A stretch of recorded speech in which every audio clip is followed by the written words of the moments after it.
40% ভোটে সরকার হলে বাকি 60%-এর মূল্য কোথায়? প্রশ্ন চরমোনাই পীরের।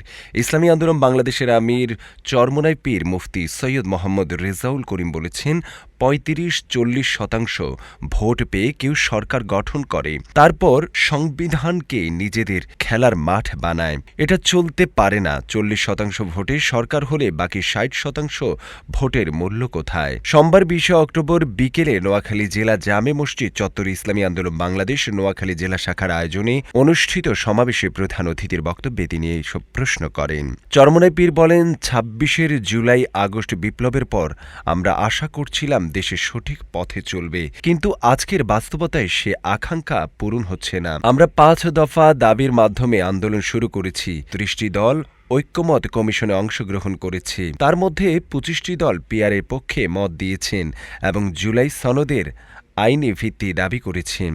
রাষ্ট্র সংস্কারের অংশ হিসাবে ঐক্যমত হওয়ায় 84টি বিষয়ে তালবাহানা করে জুলাই সনদ বাস্তবায়ন করতে হবে। মুফতি ফয়জুল করিম বলেন, আগামীতে পরীক্ষিত দুর্নীতিবাজ, খুনি ও জুলুমবাজদের ক্ষমতায় নেওয়া হবে না।